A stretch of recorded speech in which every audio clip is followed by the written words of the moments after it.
Oi, Letícia, você de novo. A Letícia do contexto da optometria. Todos vocês sabem que eu sou uma pessoa que não sou muito virtual. Existem situações que a gente, infelizmente, não concorda com muita coisa. Neste caso, como a gente não tem jeito a dar, a gente tem que estar sempre se adequando à realidade por inteiro, está sofrendo com a pandemia, né? E essa pandemia, ela é mundial. E a gente não sabe quando isso vai acabar.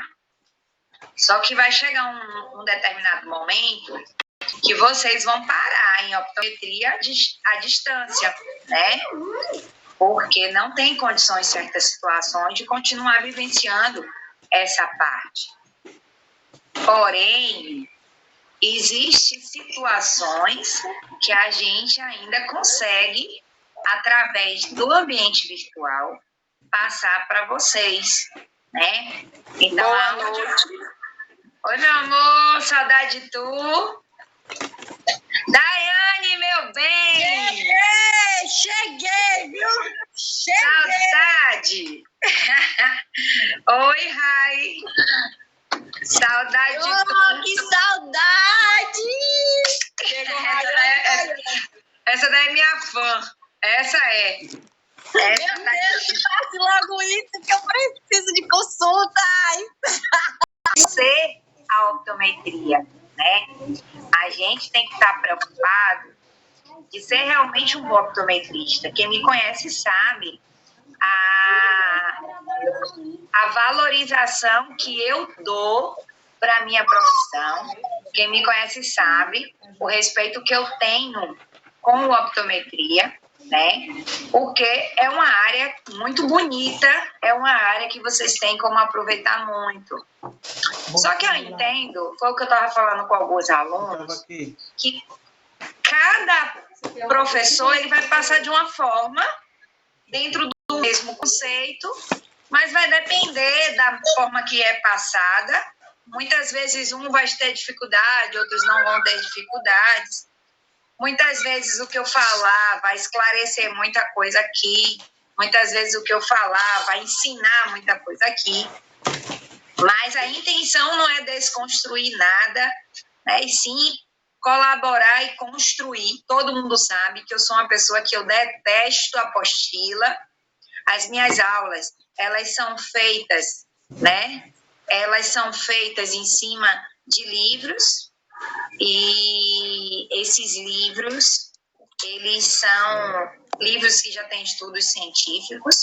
A optometria, ela tem várias técnicas. Aí vocês me perguntam, professora, a senhora vai ensinar todas as técnicas? Impossível, é impossível vocês terem todas as técnicas, né? Eu vou ensinar as mais fáceis e o protocolo do que vocês precisam seguir para continuar dentro do curso, e a gente vai incrementando coisas externas, porque eu só vou poder dar o pulo do gato, como vocês falam, lá no último mês de optometria, que é quando vocês já estiverem preparados para a optometria, que vocês já estiverem sabendo tudo de optometria, aí sim dá para eu dar os feedback de pulo de gato, que é o que vocês chamam, formas fáceis. Só que vocês precisam entender que a ficha ela é autoexplicativa, né? Se você for observar, um teste liga ao outro. Só que a gente vai precisar de sequência lógica. Algumas pessoas estavam me perguntando coisas e eu sem entender. Eu disse, meu Deus, está me perguntando sobre isso, mas não sabe isso. Então, eu fiz a aula de acordo com uma sequência lógica, que é a sequência do curso, de sequência da minha aula de optometria. Desde a optometria 1, tentei pegar o máximo de conteúdo para 3 dias. É lógico que você não vai conseguir o que vocês fizerem em 8 dias, em 3 dias, mas a gente vai conseguir pegar bastante coisa, porque eu tentei ao máximo enxugar todas as informações e transformar em um material onde vocês consigam estudar e praticar. né? Muitas pessoas estão me perguntando, Aline, como vai ficar a prática, né? A prática, eu estou em Salvador hoje, eu estou em Salvador esses dias, mas a gente está montando também grupos de estudo prático. Exemplo, aqui em Salvador, se tiver gente de Salvador que queira praticar, em um pequeno grupo, dá para a gente fazer as aulas práticas. Então, a gente pode organizar. As meninas de Natal, eu vou estar em Natal dia 20, né? Então, a gente também pode montar, vai depender do grupo de estudo de vocês em cima da prática. Por quê? Eu sempre defendi aquilo que a gente ensina e pratica, porque a gente não esquece. Não adianta eu aprender a dirigir se eu não pratico, né? Então, eu preciso estar sempre praticando. E vocês não se surpreendam quando vocês chegarem em optometria 8 e falar que ainda não sabem tudo. Eu ouvi uma coisa de uma aluna que disse para mim, a obrigação do professor é ensinar. Eu não sei nada. Ele vai ter que ensinar. Gente, ele vai ter que passar o conteúdo. Eu vou passar o conteúdo. Mas o que vai fazer vocês serem bons é praticar fora de sala de aula e grupo de estudo. Com professor, sem professor. Vocês podem estudar entre vocês. Mas entenda, quando eu estudei, que a optometria não era nem isso que é hoje, não tem nem essa facilidade que tem hoje. Eu fazia grupo de estudo toda semana. Toda semana eu montava um grupo de estudo e fazia. Então, assim, eu não gosto de sala lotada. Eu prefiro ter 25 pessoas e vocês aprenderem do que ter 100. O que tem de gente querendo vir para essa sala, mas a gente preferiu, eu disse a Luana, para dar com muita gente eu não dou. Porque senão eu vou manter a mesma coisa do que vem acontecendo. Todo mundo enchendo sala, mas vocês não vão aprender, né? Então, eu preciso que vocês aprendam. Então, vamos estar aqui esses 3 dias para tirar dúvida. Deixa eu explicar uma coisa. A gente está usando a plataforma Zoom. A plataforma não é da FIEP, essa plataforma é uma plataforma pública de todo mundo, né?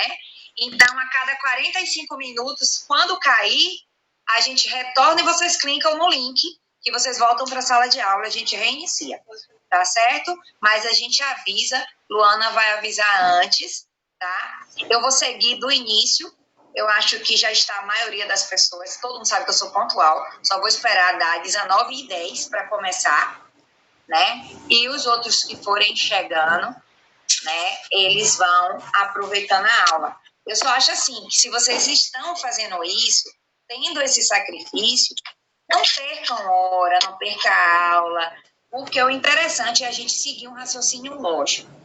Eu vou dar tudo mastigadinho para vocês, porém, eu quero que seja um raciocínio lógico. E, no meio dessas aulas, se maquiou Carlos. No meio dessas aulas, eu irei abrir para vocês tirarem as dúvidas de vocês, tá? Somos poucos, a dúvida de um é a dúvida de todos. Então, o que é que vocês irão fazer? Vocês vão anotar a dúvida de vocês no chat. Se não conseguir, vocês abrem o microfone e perguntam para mim e eu esclareço para vocês qualquer dúvida. Mas entenda, pelo amor de Deus, vamos ser coerentes. Estamos aqui falando de optometria 1 e optometria 2. Então, vamos para a lógica. Não queiram voar. Não adianta voar até o céu e depois cair, né? O voo, ele tem que ser gradativo. Tem gente que nem começou ainda, já está querendo chegar lá no exame de vista. Então, primeiro, vocês sabem que vocês têm que seguir um protocolo. Primeiro passo, vocês precisam entender, vocês precisam entender que vocês têm protocolo e que a gente vai ter que seguir. Ponto. Segundo, vocês vão ter que entender que vocês vão ter mais de 30 testes e que vocês vão ter que aprender cada um deles. Deus me livre, meu Deus. Terceiro, vocês têm que entender que a gente não vai conseguir fazer isso em 3 noites, né? Então, na medida que vocês forem estudando, vocês vão evoluindo, a gente evolui junto, mas eu acredito que nesses 3 dias vai dar para vocês desmistificar e aprender muita coisa do que vocês fizeram. Não vou aqui falar da história da optometria, eu acho que não interessa a história da optometria agora. Quando eu estiver em sala de aula, eu vou dar para vocês todas as bases jurídicas, né? Onde você sabe que você precisa ter o conhecimento jurídico, o que é o optometrista, todo mundo já sabe, mas a gente precisa saber também que a gente vai ter que seguir um protocolo. Aí muitos de vocês vão perguntar, Aline, eu vou fazer tudo isso? Gente, de verdade, uma hora vocês vão ter que fazer alguma coisa disso. Eu não preciso dizer que vocês vão seguir tudo isso, mas dentro da optometria e dentro da sala de aula, vocês vão ter que fazer tudo para ter habilidade, mas entendam que no dia a dia vocês vão aplicar em algum momento. Então, o primeiro passo, eu quero que vocês, no caderno de vocês, vocês escrevam o que é que vocês vão aplicar durante um protocolo de atendimento. Então, exemplo, anamnese em todos os casos, né? Isso em todos os casos. Eu vou fazer anamnese com todo mundo. Acuidade visual em todos os casos. Fundoscopia em todos os casos. Então, a gente já tem aí 3 itens que será alimentado em todas as situações, independente da condição do paciente. Ou seja, se o paciente for doente patológico, mas a gente ainda não sabe, se o paciente tiver uma condição de doença sistêmica, se o paciente tiver uma condição de situações optométricas, eu irei aplicar todos os pacientes. Então, em todos os pacientes, eu irei realizar, primeiro, a anamnese. Segundo, eu irei realizar a acuidade visual. E terceiro, eu irei realizar a oftalmoscopia.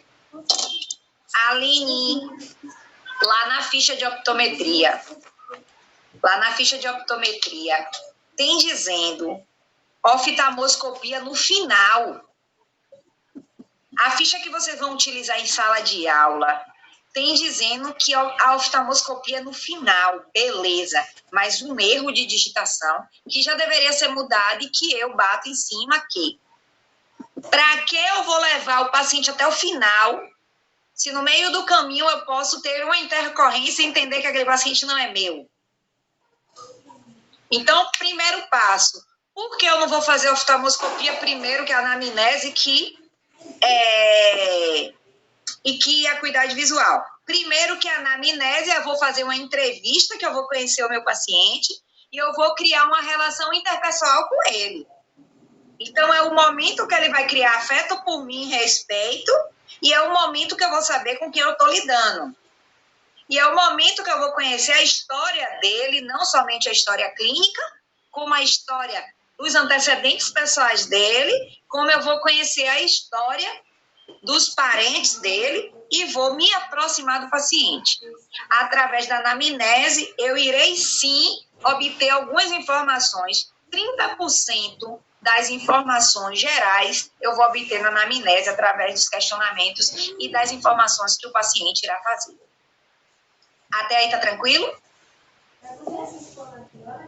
Segundo, por que eu tenho que fazer a acuidade visual primeiro do que a oftalmoscopia? Porque primeiro você mede o percentual de visão do paciente, né, para obter a acuidade visual dele, para não incidir luz antes, porque se você incidir luz antes, você vai interferir na acuidade visual. Você vai interferir no processo do mínimo separável, do mínimo perceptível, do mínimo visível, tudo que vocês vão aprender daqui para frente. Então, se alguém perguntar, Daiane, por que você faz primeiro acuidade visual e não oftalmoscopia, se já que dizem que a oftalmoscopia tem que ser primeiro? Você vai dizer primeiro, porque a gente não pode incidir luz, porque vamos interferir na acuidade visual do paciente. A gente vai simular um problema que não existe. Então, a gente vai obter primeiro o percentual de visão que esse paciente tem. Primeira anamnese, segundo percentual de visão, terceiro é oftalmoscopia. Aí, beleza, fundo de olho. Nesse momento, eu vou saber se esse paciente é meu candidato ou não é o meu candidato. Então, nesse momento, ao fazer o fundo de olho dele, eu vou perceber se ele tem alguma interferência no fundo de olho ou se o fundo de olho dele está normal. Se o fundo de olho dele estiver normal, eu vou dar seguimento ao exame. Se o fundo de olho dele tiver alteração, eu vou precisar saber que tipo de alteração tem. Se é uma alteração que eu posso prescrever e encaminhar, ou se é uma alteração que eu devo somente encaminhar, ou se eu devo prescrever e orientar. Então, existem várias aberturas aí. Então, 3 itens que eu não posso deixar de fazer no meu paciente.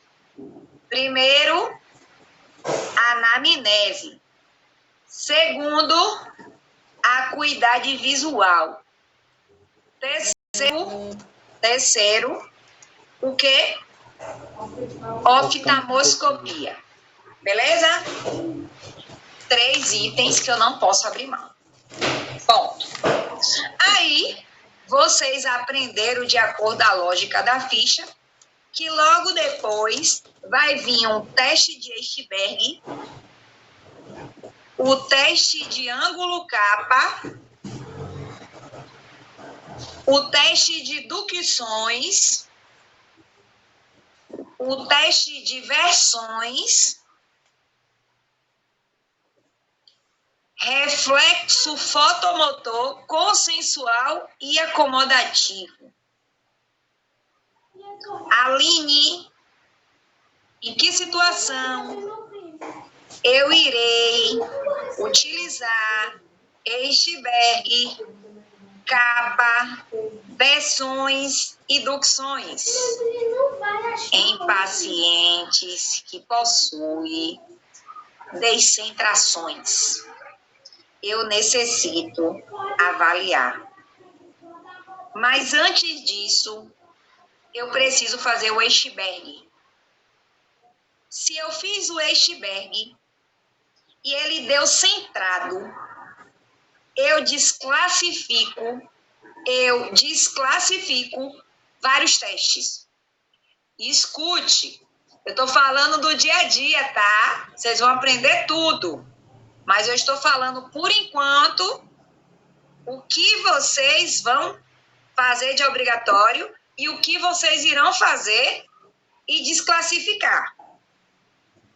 Então, fiz a anamnese, fiz a acuidade visual, fiz a oftalmoscopia. Já sei que o meu paciente é candidato a seguir ou encaminhar.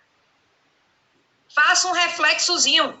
Na oftalmoscopia, vocês fazem um teste que já é o Eichberg. Que teste é esse?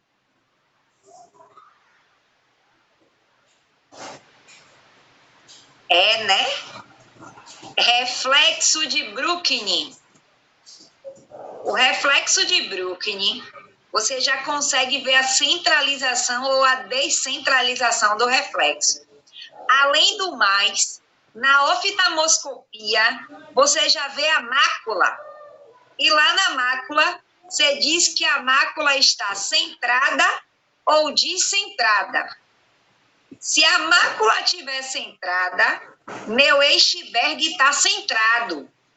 Se a mácula estiver descentrada, meu Eichberg está descentrado, meu capa está está descentrado, eu terei que fazer ducções, eu terei que fazer versões, eu terei que fazer cover test e um cover. Então, a ficha é autoexplicativa. Então, nesse momento, para que servem esses testes que eu falei? Para avaliar o paralelismo dos eixos visuais, para saber se o paciente é ortofórico, para saber se o paciente tem a visão central. Em que momento eu vou executar esses testes? Quando o paciente não tem paralelismo dos eixos visuais, quando o paciente não tem centralização. E nesse momento, se eu for bom de fundo de olho, eu já sei que minha mácula, se tiver centrada, tudo está certinho. Se tiver descentrado, os restos vai ter problema. Reflexo vai dar descentrado. Beleza? Até aí tá tranquilo? Eu só estou dando a introdução, não comecei a aula ainda não. Só estou resumindo. Beleza? Tá tranquilinho aí? Tem alguma dúvida até aí? Se tiver, vocês vão falando, tá, gente? Vocês me conhecem, sabem como eu sou. Então, eu estou só explicando. Então, anamnese, acuidade visual, oftalmoscopia, obrigatório em todos os tipos de paciente. Seja ele com desvio, sem desvio, com doença, sem doença, candidato que foi te procurar, a gente tem que ter esses resultados. Tem gente que diz, não, vai fazer logo o fundo de olho, ver se ele tem alguma doença não e mandar o homem capar o gato. E a ficha dele? Cadê? Você vai preencher o que na ficha dele? E se ele for em outro lugar, fizer o exame e disser que fez errado porque tinha uma doença e você viu a doença, mas você não relatou na ficha, não fez o seu protocolo e mandou ele assinar ciente que você encaminhou ele e ele lembra só que foi você que fez o exame. E aí, vale o que está escrito na justiça, vale o que está escrito, não vale o que você diz. Então, por favor, a ficha principal tem que estar dizendo lá a anamnese, a vida dele, o que foi que ele relatou para você, o que foi que você identificou através das perguntas, o percentual de visão que ele tinha e o que é que ele tinha no fundo de olho. A partir daí, se for encaminhamento, você lá embaixo vai colocar paciente com alteração de fundo de olho, encaminhado para tal e tal, tal. Isso a gente vai lá para frente, a gente fala depois sobre isso. Mas entenda que a ficha tem que ser preenchida em todo mundo. Ah, Aline, o paciente não é candidato meu. Eu encaminhei, sim. E aí? Encaminhou. E o que é que você tem dizendo que encaminhou? Se alguém se ele vai dizer que você participou também. E o que é que você tem para provar?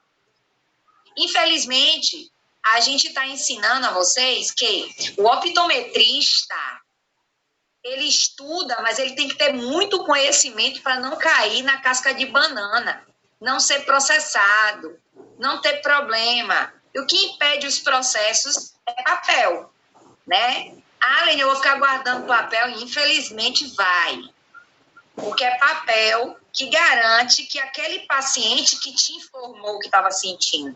Não foi você que procurou ele para atender ele, foi ele que te procurou. E você cumpriu o protocolo, encaminhou no momento que tinha que encaminhar e deu seguimento no momento que deu para seguir. Beleza até aí? Aí, gente, meu paciente chegou,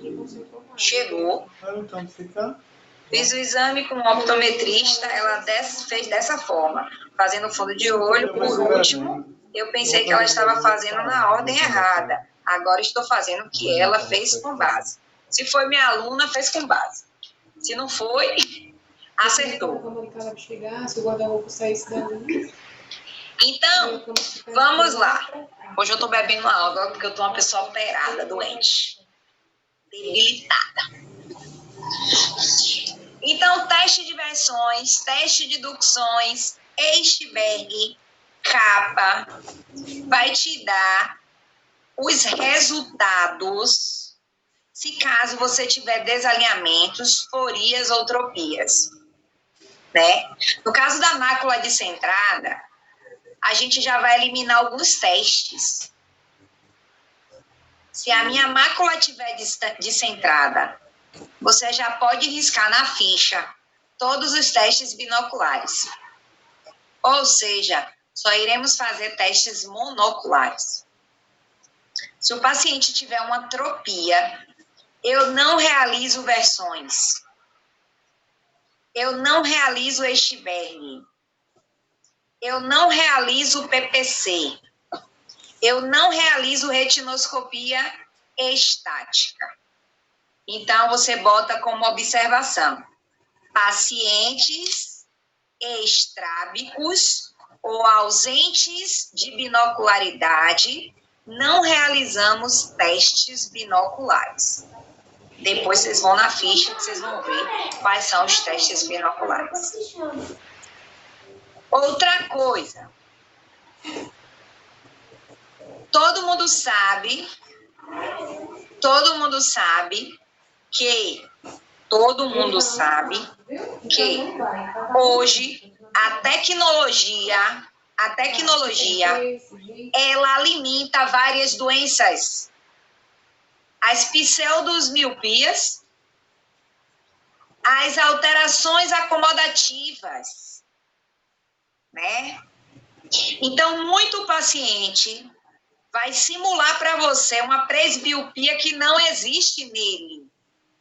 Na realidade, ele tem problemas acomodativos. E onde é que eu vou descobrir isso? Eu irei descobrir isso no PPC. O PPC, quando dá um valor muito alto, quer dizer que o paciente tem distúrbios acomodativos. Então, nesse caso, eu não realizarei as retinoscopia dinâmica, né? E não realizarei o reflexo ou o reflexo acomodativo. Beleza? Então, isso são informações gerais para a gente daqui a pouco começar. Todo mundo também sabe que a gente precisa entender o que é miopia, o que é hipermetropia, o que é astigmatismo, né? Então, antes de qualquer coisa, eu não tenho como ser um bom optometrista se eu não relembro que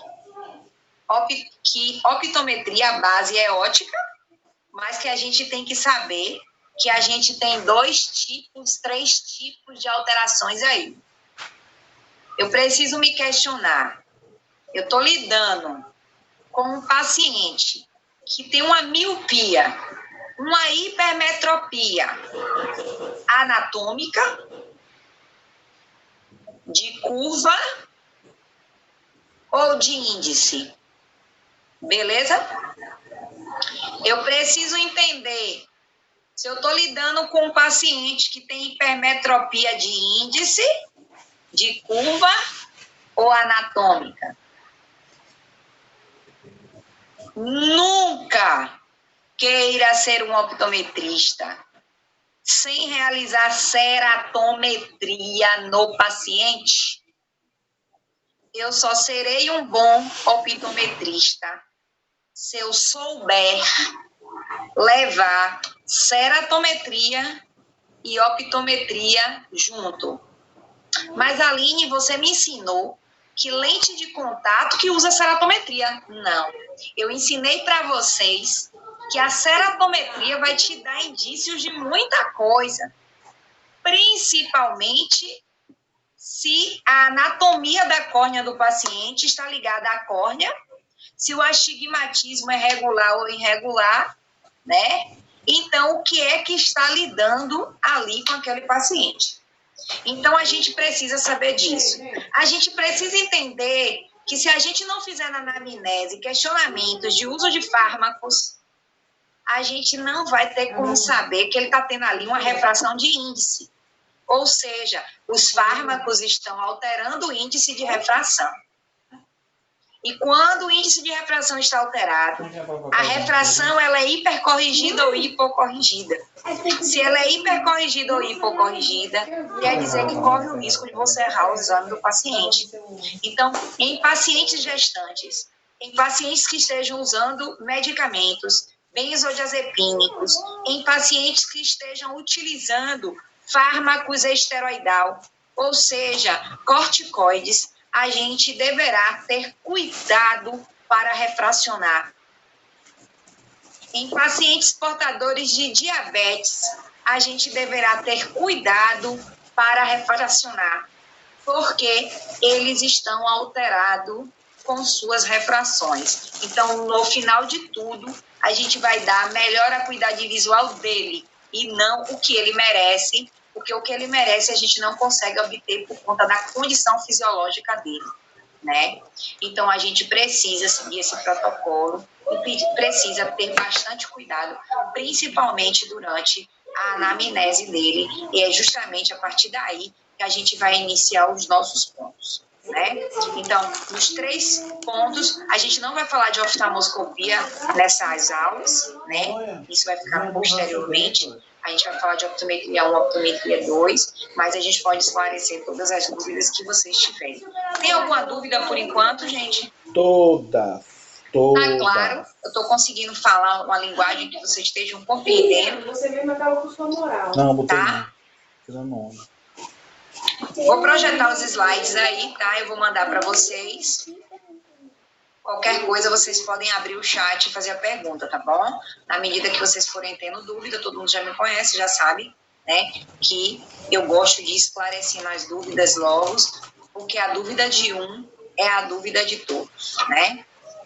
A gente vai seguir o protocolo. O protocolo, a gente tem, né? A gente tem as informações que são necessárias, e essas informações é o que vai seguir no curso, né? Vocês vão ter um protocolo a seguir. Muitas vezes o povo fala, Aline, você vai ensinar o que dá no curso, lógico, senão vocês não vão passar no estágio, né? Senão vocês vão tomar cacete no estágio. Mas em uma outra oportunidade, eu vou pegar e vou dar um feedback para vocês pularem algumas etapas sem sair do protocolo. Porque a gente pode fazer isso e o cotidiano da gente permite que isso aconteça, né? Então, eu separei as nossas aulas de acordo com o que foi proposto para nosso curso e a gente vai começar a falar da nossa ficha, conhecida como ficha clínica, né? Nessa ficha clínica, gente, vai ter que constar todos esses itens aí, né?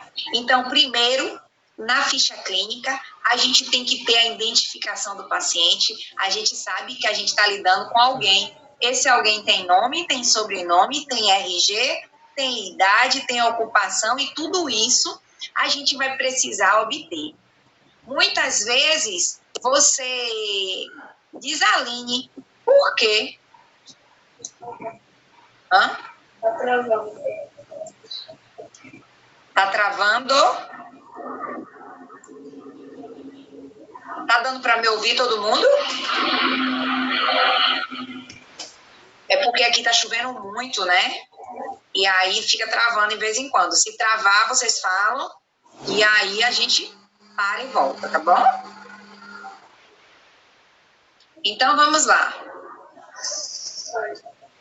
É o quê? Você? Ainda tá aí? Eu tô. Tá todo mundo aqui? Tá. Só a Luana que saiu. Sai e volte.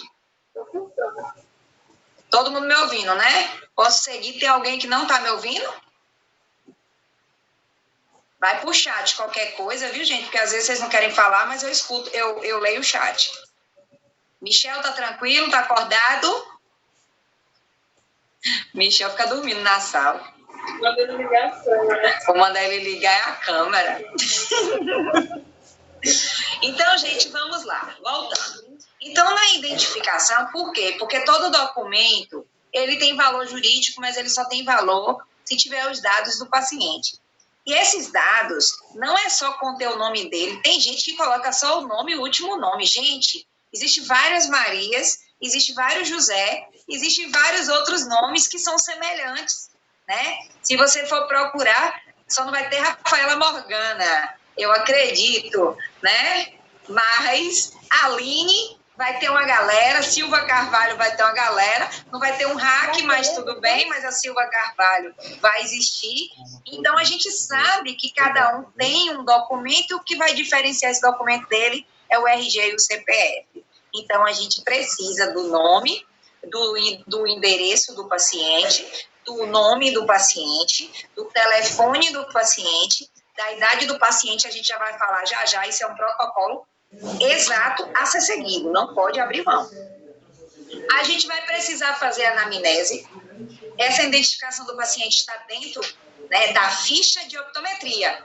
Aline, você disse para mim que a gente não abre mão da anamnese. Gente, a anamnese é uma coisa, a identificação do paciente é outra. Então, por isso que eles são itens separados. Identificação do paciente são os dados pessoais dele, a ocupação dele. E a anamnese é a entrevista que você vai realizar com ele. Então, na ficha que eu mandei para vocês, tem tudo isso, e na ficha do colégio também tem tudo isso. Então, aquilo ali chama identificação do paciente, ficha de anamnese, cada um no seu item.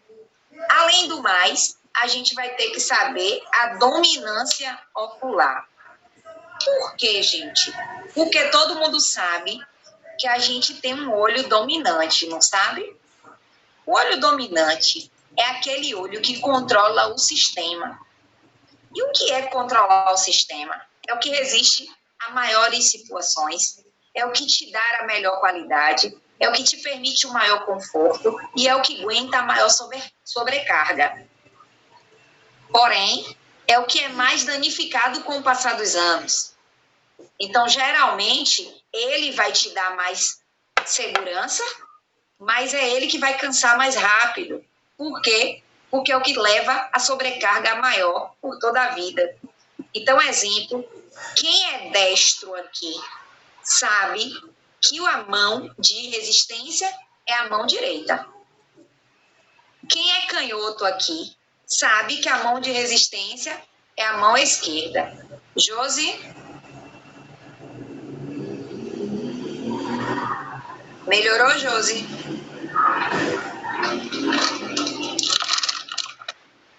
Josi? Melhorou?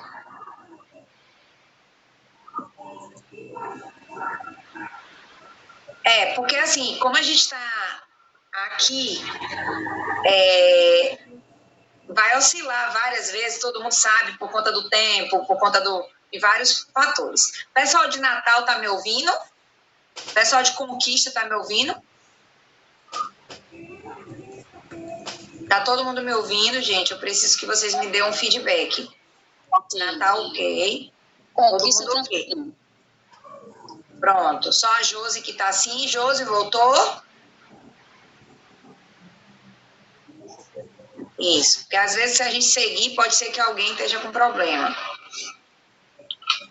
Josi, se caso você tiver problema, não voltou, vai ter que sair e voltar.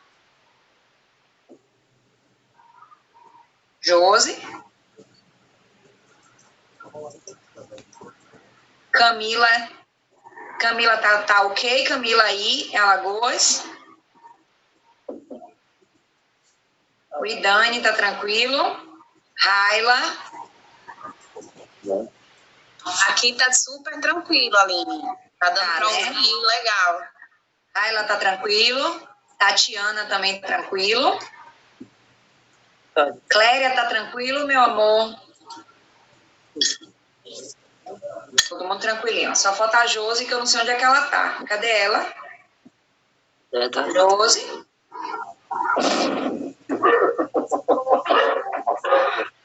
Edu tá tranquilo? A galera já começou a soltar.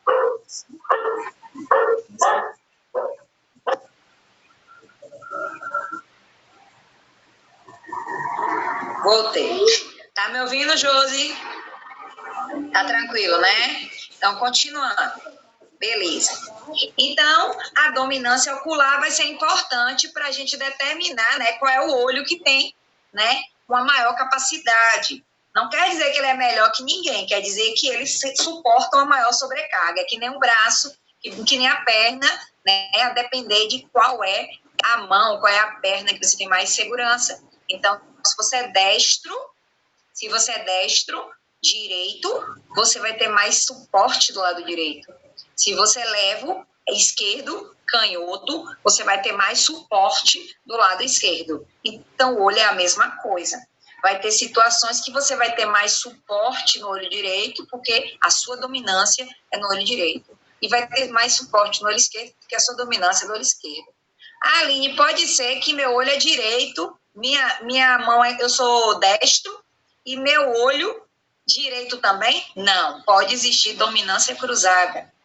Não necessariamente, porque você é destro, seu olho dominante vai ser o olho direito, beleza?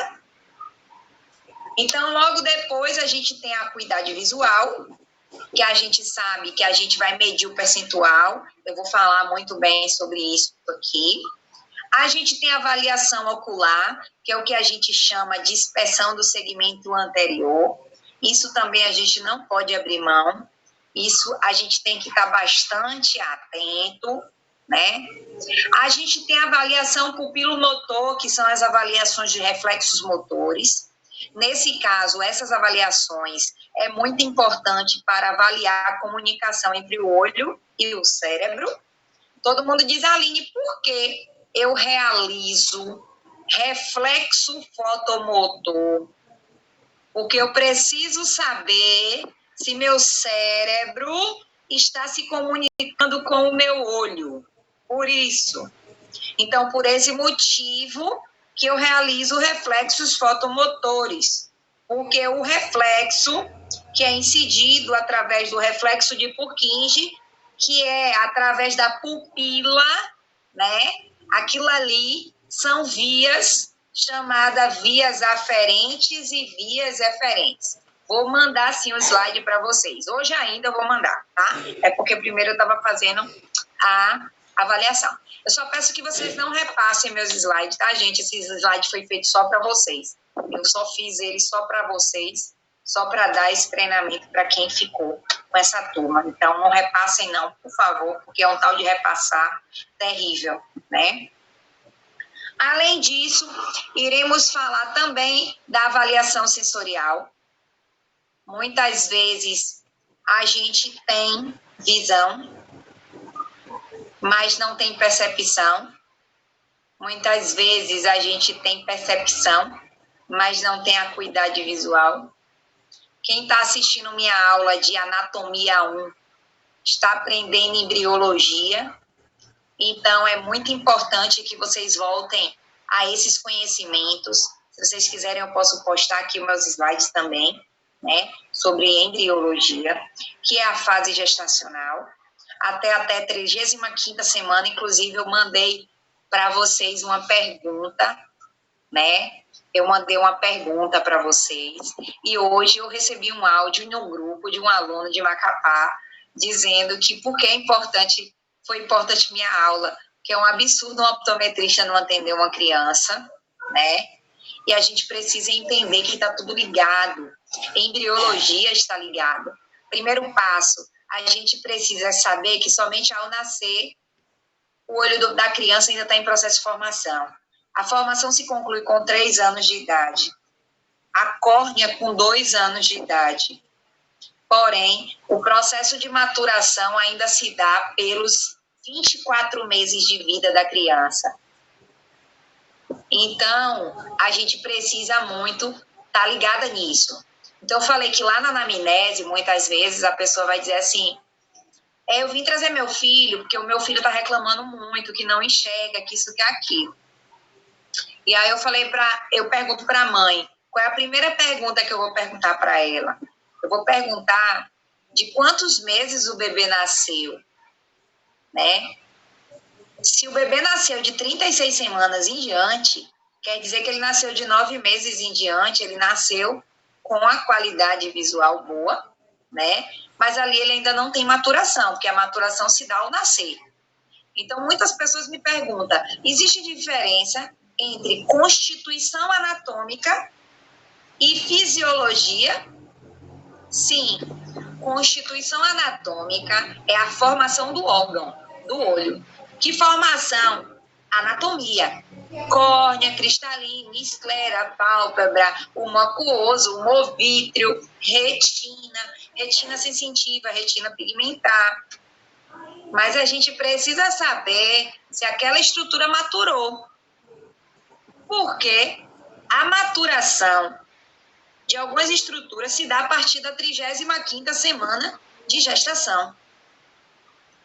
E na 35ª semana de gestação, a gente tem o aparelho visual constituído. E se o bebê nascer de 6 meses? Se ele nascer de 6 meses, ele vai vir com vários problemas, inclusive problemas anatômicos.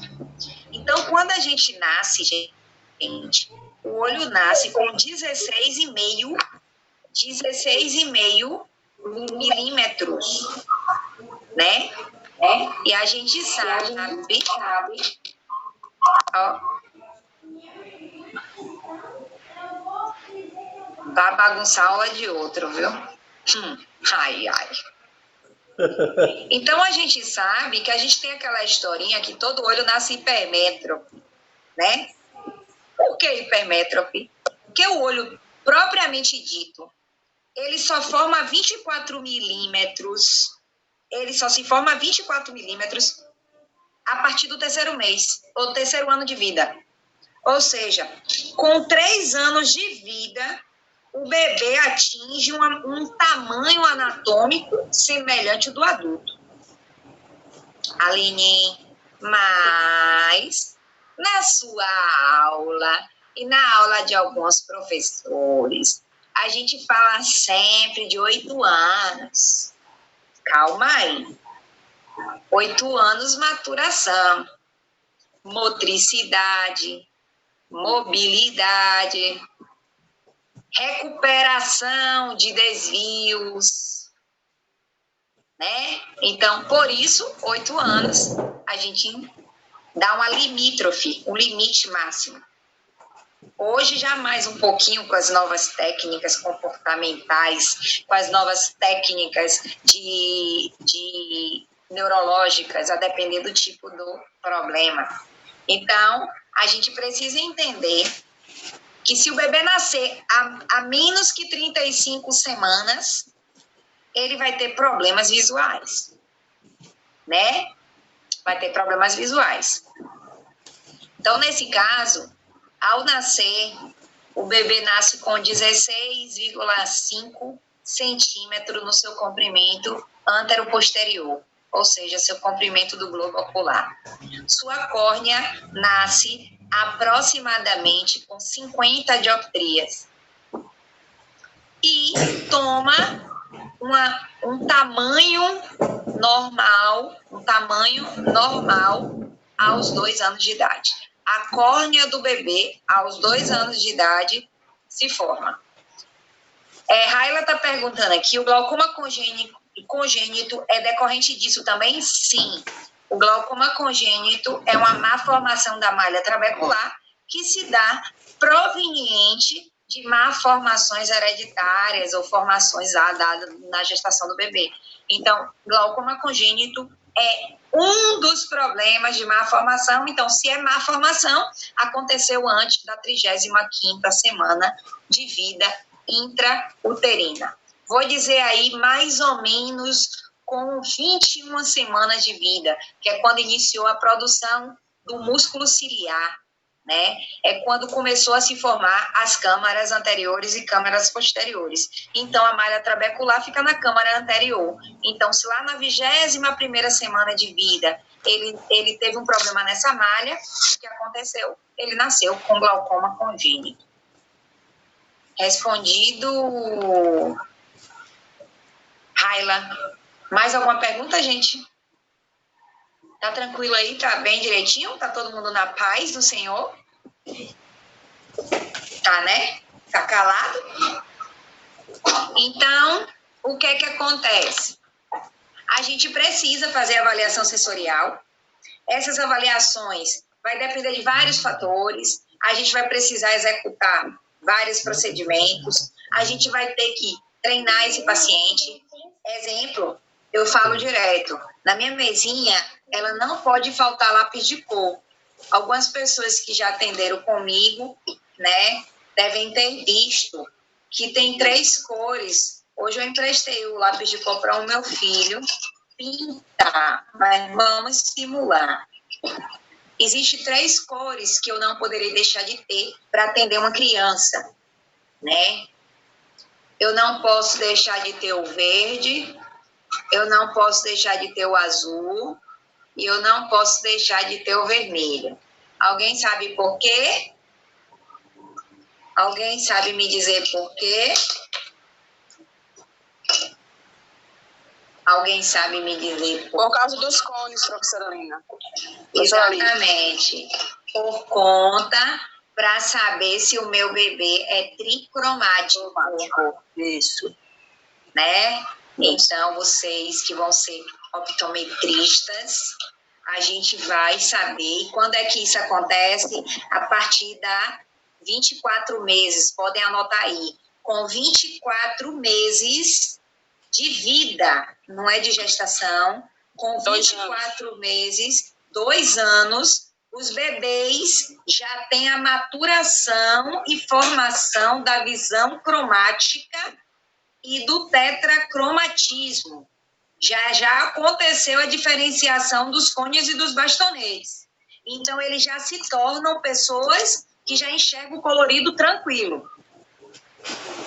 Aí, quando chegar uma criança com menos de 24 meses, ou seja, com menos de 2 anos, não adianta fazer isso.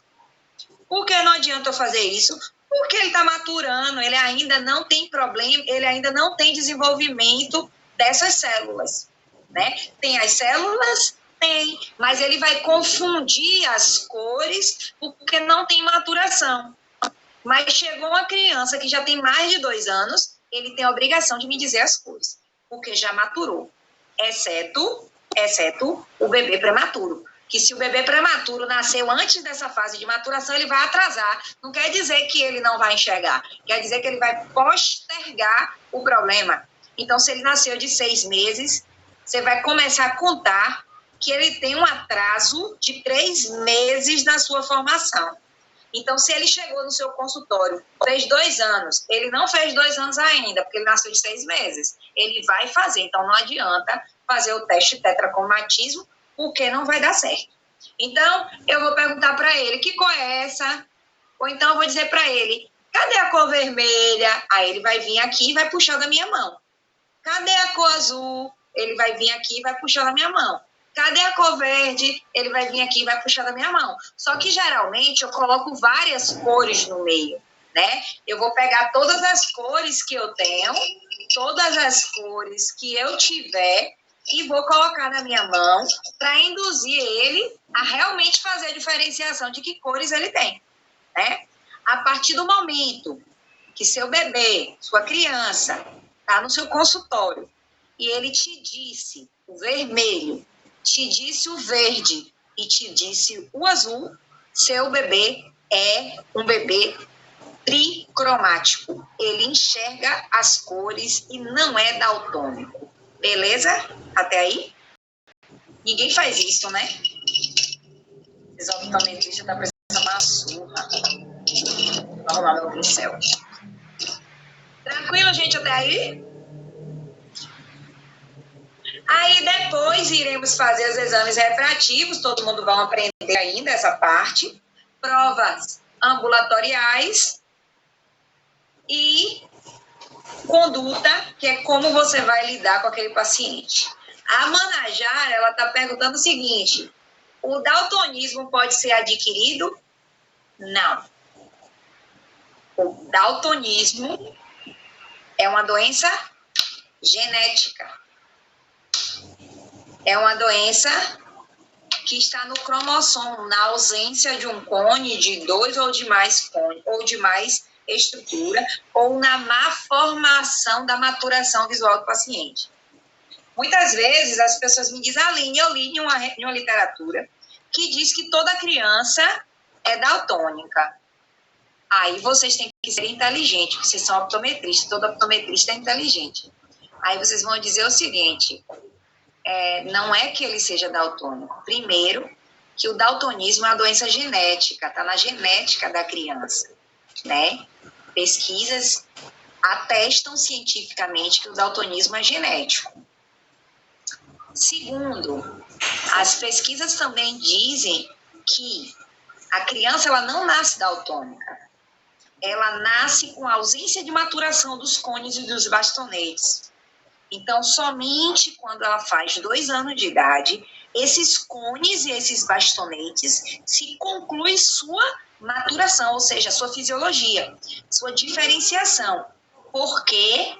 Porque a criança com 2 anos ainda não tem todos os seus aminoácidos sintetizados. E para a gente ter a síntese de rodopsina, a gente tem que ter vitamina D.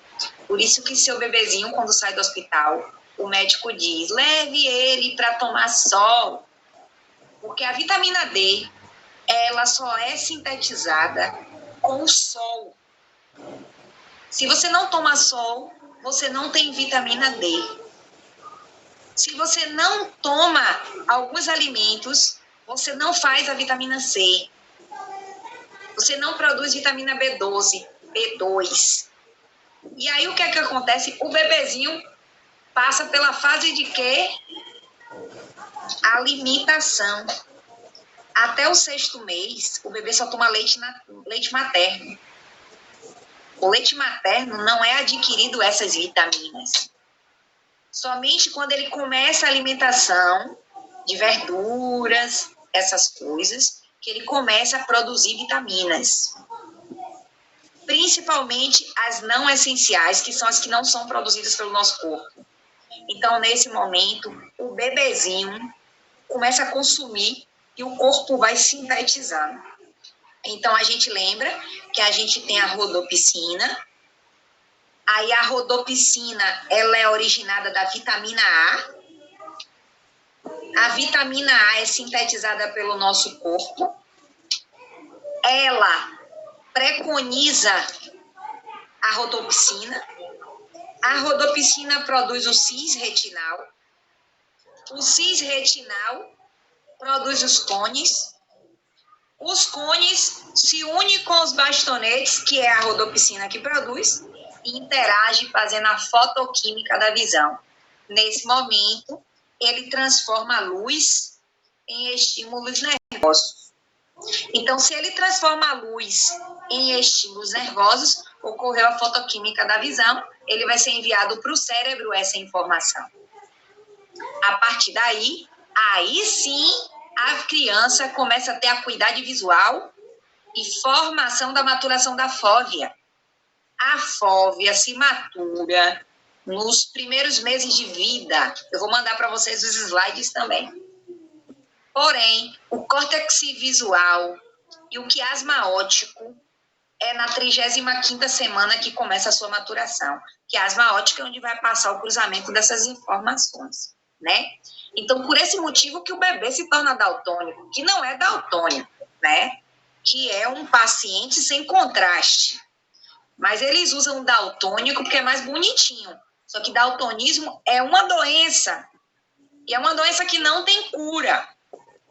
Né? Então, se é uma doença, eu não posso dizer que o bebê tem daltonismo, senão ele vai continuar daltônico.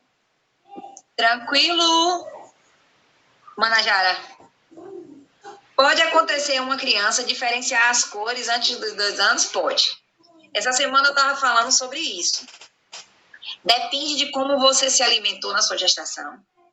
Depende de como você alimenta o seu bebê. E depende do que ele come. Hoje, a maioria dos alimentos, ele vem com vários produtos que são aceleradores de hormônios. E os hormônios participam muito dos nossos processos fisiológicos. Então, existem crianças que conseguem diferenciar a cor antes da idade. Mas eu não quero que ela diferencie cor. Eu quero que ela diferencie as cores primárias, né? Porque ela pode ter uma percepção de cor, mas não necessariamente ser da cor exata, da cor certa. Tranquilo? Beleza até aí, gente? Tá tudo tranquilinho? Tá todo mundo compreendendo bem? Edu, Rayane, Luciana, Camila, Carlos, Daiane. Tudo ok, teacher? Luciano, Tudo certo na Bahia. Cléria, Letícia, o Idaiane, Denilde, Raila, Josi, Michel, Tatiana, Heraldo, Luan, todo mundo direito, né? Vocês entendem que a gente precisa falar sobre isso, não entende? Que se sua mamãe chegar lá no consultório, ou até a mamãe chegar lá para falar dela mesma, se ela disser que está com anemia, vocês entendem que ela pode ter baixa de acuidade visual? Entende isso? Entende? Sim. Que ela pode ter a baixa de acuidade visual? Entende, né? Por que entende isso? Porque se ela tiver com anemia, ela está com baixa de vitamina. Se ela tiver ausência de vitamina A, piorou. Se ela tiver ausência de vitamina B2, piorou. Se ela tiver de deficiência de vitamina C, também vai interferir. Então, se a mamãe na anamnese disser que está com anemia, você já pode esperar que o exame dela vai ter problema. Ela vai relatar vários sintomas que não é visual, é nutricional. Então, a gente precisa perguntar. Inclua na anamnese a pergunta se tem anemia ou se já teve anemia. E pergunte também se durante a noite ela tem falha de visão. Se ela disser que tem falha de visão à noite, quer dizer que ela tem nictalopia. E nictalopia é perda de visão noturna. E isso acontece por ausência de vitamina A. Então, ela precisa se cuidar. E vai reportar para você que tem baixa de acuidade visual. Por quê? Porque a luz não é convertida em estímulo. Se não é convertida em estímulo, ela não vai conseguir ter resultado de visão, vai ter diminuição de acuidade visual. Então, se ela vai ter diminuição de acuidade visual, vai simular que ela tem problema de visão. E, na realidade, ela não tem problema de visão. Ela tem problema de nutrição. Resolvendo a alimentação, resolve o problema, não é prescrição de óculos, né? Então, pode ser que você passe um óculos para ela e ela volte reclamando para você, dizendo, não, continuo com o mesmo problema. Por quê? Porque o problema dela é nutricional e não é problemas de acuidade visual. A acuidade visual só foi a porta de informação do problema dela nutricional. Vamos seguir. Então, a gente começa, né, com a identificação do paciente. Nome, né? O nome tem que constar completo, nome completo. Aí, muitas vezes, a pessoa fala assim, Aline, eu tô com o nome de casada, mas minha identidade está de solteira. O que é que eu preciso fazer? Anotar como está na identidade dela. É o documento que ela apresentou. E ela tem que assinar como está na identidade, sempre. Então, o nome é o nome completo, né? Você não deve abreviar o nome na ficha do paciente. Então, imagine que eu tenho lá Rayane Ferreira Fontes. Aí eu vou lá e boto Rayane F. Fontes. Rayane pode abreviar a assinatura conforme a identidade, mas você tem que botar Rayane Ferreira Fontes, o nome dela completinho. A não ser quando o nome é muito comprido, aí a gente pode colocar alguns nomes abreviados. Nunca o último sobrenome. Como eu vejo ficha de pacientes e de alunos meu que bota lá, exemplo, Aline Silva Carvalho H. Puta que pariu, hack abreviado, isso é preguiça, porque você não abrevia último sobrenome. O único sobrenome que pode ser abreviado é o nome do meio, intermediário, após o nome. Ou seja, Aline S. Carvalho Hack. Aí eu posso fazer isso.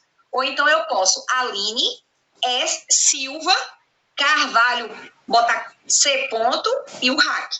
Eu posso escolher, porque nesse caso aí eu tenho 3 sobrenomes. Mas se eu tiver 2 sobrenomes, eu vou abreviar o do meio.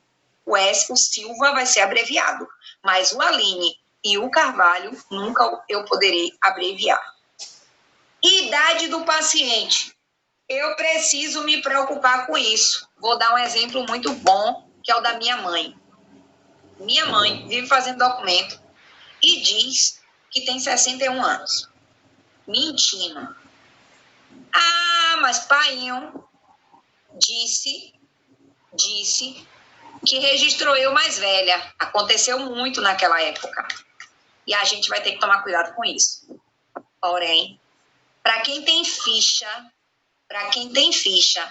que consta a data de nascimento, tem que colocar o correto que está na identidade. Para quem não está com a data de nascimento lá, que colocar somente a idade, tem que fazer uma observação. Paciente com idade alterada por certidão, em qualquer outra região para você lembrar. Mas por que você precisa se atentar? Porque na hora de tomar conduta de adição, se for um paciente presbítero, isso vai interferir. Sempre, Letícia, coloca sempre o que está no RG do paciente, sempre. Ah, minha mãe registrou meu nome errado. Vai ficar com o nome errado. Acontece comigo situações, exemplo, eu tenho um paciente que é travesti. E ele, sempre que vai no consultório, ele quer que coloque o nome dele,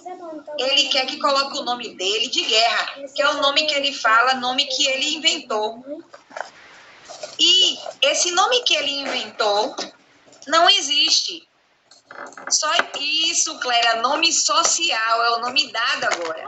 O nome social dele, só posso colocar na ficha se tiver registro, se ele já tiver conseguido fazer essa alteração. Se ele não fez essa alteração, o nome dele, tanto na receita do óculos, quanto no documento dele tem que estar, né, o dado do RG. E você tem que colocar lá na observação, paciente com mudança de sexo,